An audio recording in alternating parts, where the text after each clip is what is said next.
Hello and welcome दोस्तों, स्वागत करता हूँ आपका अपने यूट्यूब चैनल पर। आज की जो वीडियो है वो फेसबुक एड्स पे ऑडियंस के बारे में है कि ऑडियंस हम किस किस तरीके से उसमें यूज़ कर सकते हैं, कौन कौन सी ऑडियंस हम जनरली एक कैंपेन में यूज़ करते हैं, और ऑडियंस को यूज़ करते टाइम क्या हम कंबाइन एक ही ऐड ग्रुप में मल्टीपल ऑडियंस को ऐड करते हैं या हर ऐड ग्रुप को अलग से क्रिएट करते हैं ऑडियंस के साथ उसको सेग्रीगेट करने के लिए।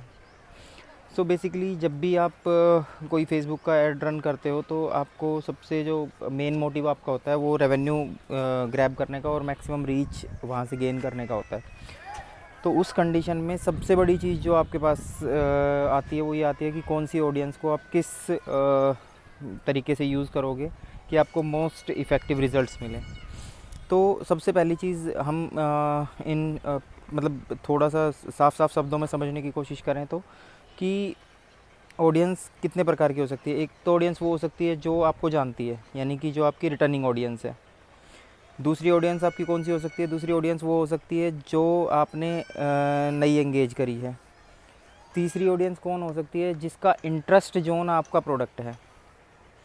ठीक है, तो आप इन तीन तरीके की ऑडियंस को मिला के कितने कॉम्बिनेशंस बना सकते हो, कितने ऐड ग्रुप्स में उसको यूज़ कर सकते हो और किस तरीके से उसको रिज़ल्ट को मैक्सिमाइज़ कर सकते हो, ये हम समझने की कोशिश करते हैं।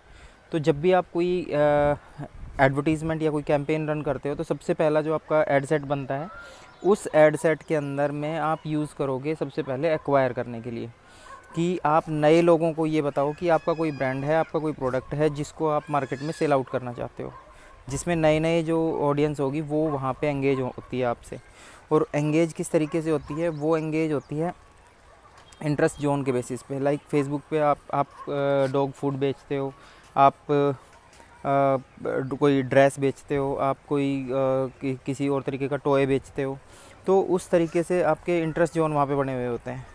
उन इंटरेस्ट जोन को जब आप सेलेक्ट करोगे, लाइक आपने वॉकिंग का सामान आप बेचते हो तो आपने मैन वॉकिंग कर दिया या मैन क्लोथिंग कर दिया, तो उस क्लोथिंग से रिलेटेड जो भी ऑडियंस होगी उसको वो आपकी एडवर्टीज़मेंट को देखेगी।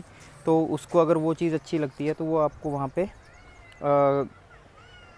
आपके एडवर्टीज़मेंट के ऊपर रेस्पॉन्ड करेगी और वहाँ से वो आपकी एक एज ए ऑडियंस क्रिएट हो जाएगी।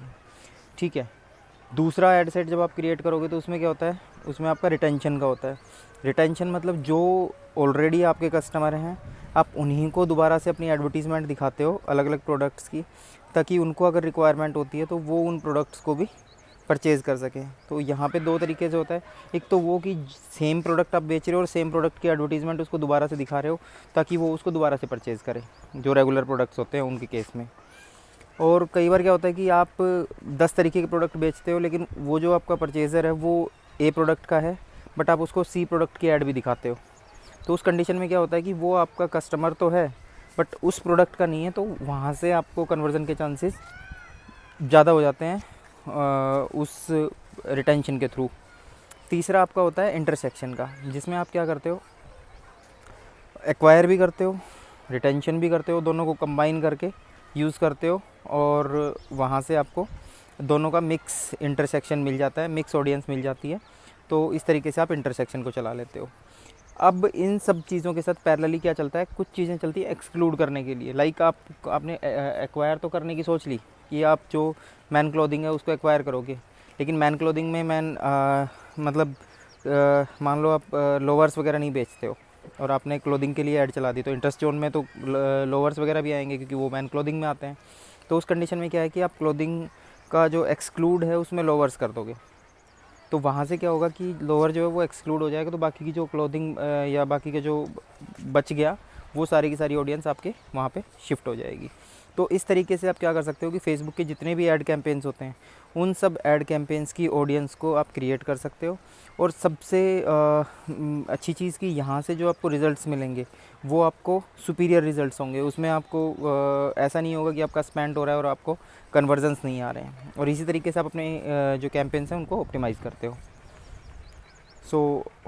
आशा करता हूँ कि आपको ये सारी चीज़ें समझ आ गई होंगी और आप अपने कैंपेन्स में जब इनको यूज़ करोगे तो आप एक इफ़ेक्टिव रिज़ल्ट वहाँ से गेन करोगे। Thank you so much for watching my video.